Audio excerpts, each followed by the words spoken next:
Saan mang lupalop ng mundo kayo naroroon mga kaibigan, mangyari po lamang na manahimik po tayo at bigyang pugay ang ating mahal na Panginoong Kibuloy at ang bagong Santo Duterte. Ayan po ang Panginoong Kibuloy, binabasbasan ang pinakabagong santo sa ibabaw ng Pilipinas. Nagtataka lang ako mga kaibigan, kung kaninong Diyos kaya sila nananalangin ngayon.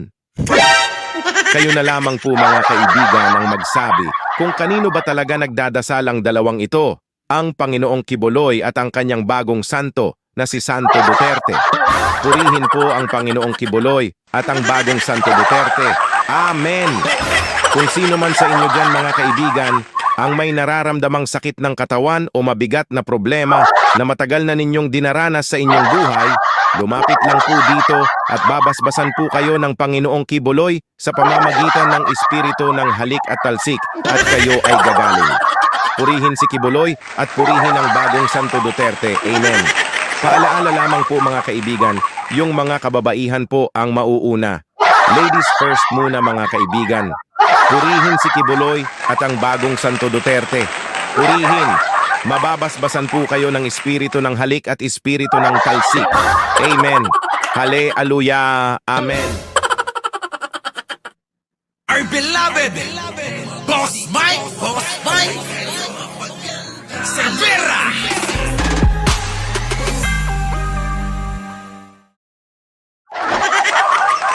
Ay! Alam nyo na, Kasi sinabi ko, your God is not yun na, my hindi God pa pala tapos. because your God is stupid. Bakit ko kayo didebatiin? Ako na nga yung katotohanan. Oo nga. Ako ang daan at ang buhay. Ako ang may-ari ng kaluluwa nyo. Ako ang may-ari ng sanlibutan kahit ngayon. Ang kulit no? Alam nyo, ang kukulit ngayon ng mga tao kung ano-ano yung mga pinaggagawa. Oh, andali, tapos na. Grabe yung mga pinaggagawa ng mga ano ngayon, no, memes. Kung ano-ano na makikita mo, no? Grabe. Meron pang patalsik. Anyways, magandang umaga, magandang hapon at magandang gabi sa ambantako ng mundo. Naroon kayo. Siyempre, magandang buhay na rin para sa ating lahat. Natawa ako doon sa sa may talsik.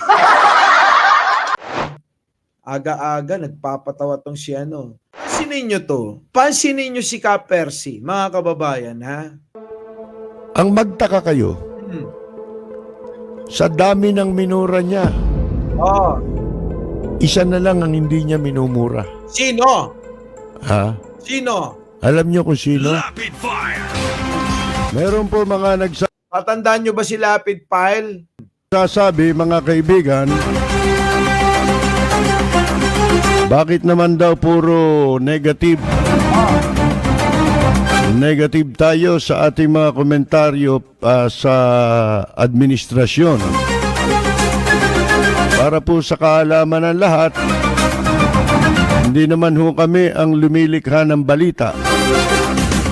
Kami yung nagbabalita at nagkokomentaryo base sa balita. Base sa balita. Tulad ng ginagawa natin, base lang sa mga balita at nakakalap nating mga kung ano-anong balita. Minsan nakakakalap din tayo ng mga chismis. Di ba? Eh sino ho ang gumagawa ng balita?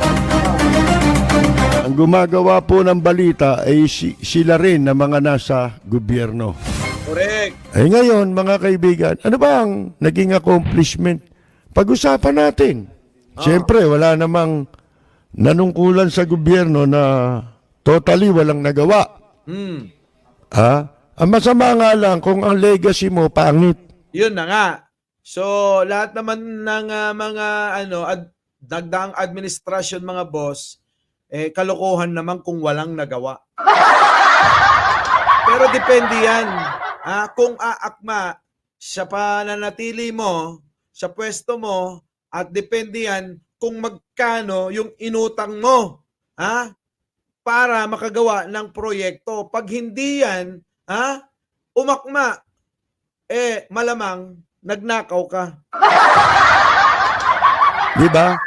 Kung pangit ang iiwan mong legacy, Yun ang masama, di ba? Ngayon legacy lang naman ang pag-uusapan eh. Legacy lang naman talaga pag-uusapan niya pag alis mo eh. Yun na umatol kung masama o mabuti yung legacy iniwan. Nung mag-umpisa, Oh. mga kaibigan, bakit nagkaroon ng tukhang?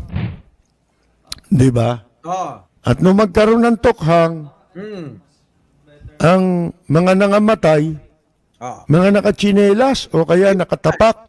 Yun na nga eh, wala man lang nakakorbata. Wala man lang nakatoksido. No? At tulad ni Michael yang nakatoksido.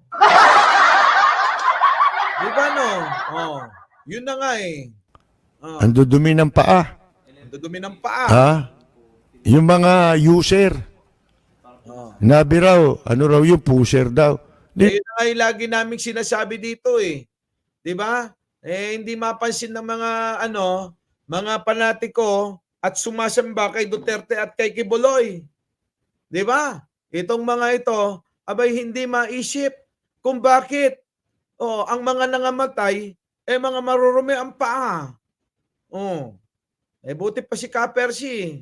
At buti pa kayo, nalaman nyo, nakabarong lang ang, nga, nagbarong na lang eh. Pagkatapos, baka sabihin nga naman nila, bakit? May nakabarong naman di ba nagbarong nung pagkatapos? Grabe. Yung mga pusher yun eh. Marily TV. Yung mga lang yun, mga user na walang pambili. Oo nga. Ngayon, para sila makagamit ng droga, sila ngayon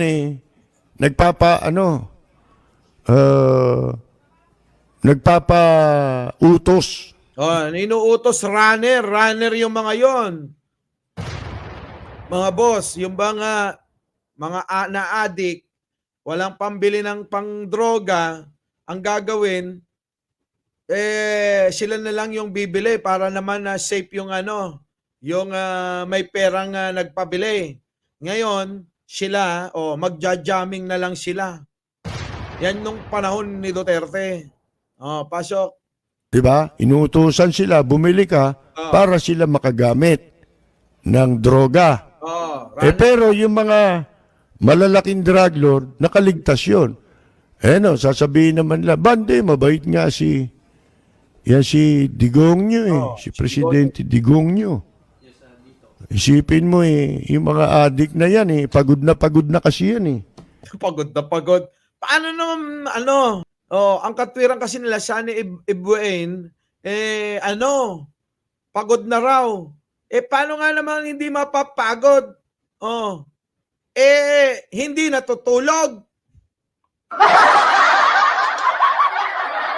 Tuloy. Kinaawaan niya lang yan. Para hindi na sila mapagod, tinukhang na sila. Hindi ba?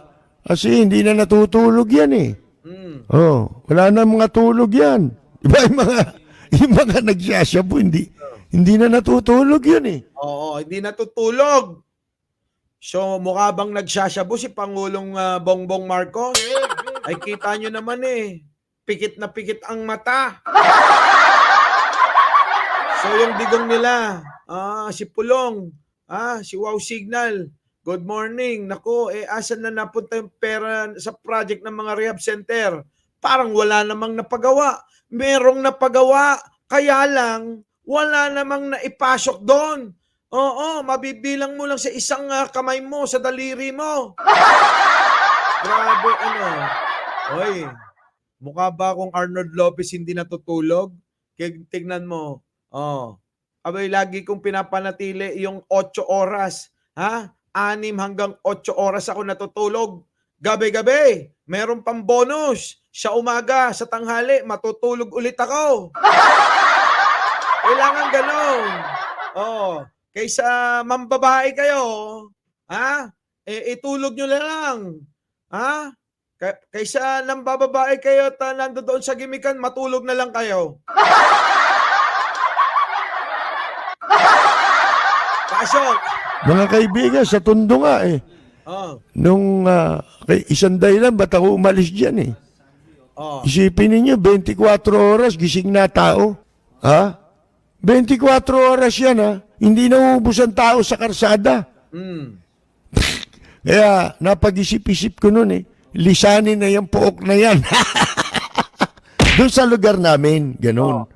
Oh, mga kaibigan. Ngayon, ang legacy mo tokhang. Oh. Dibilangin natin, di ba? Oh, ano pa? Ito, White Sand Beach. Matatawag mo bang, ano yan? Ang hirap dito, yung masama, ginagawang accomplishment. Yun na nga. Yung mali, yun ang ginagawang accomplishment. Yun na Hindi nga. ho ba? Oh. Palayain natin si Pemberton. Accomplishment ba yan? Oo nga.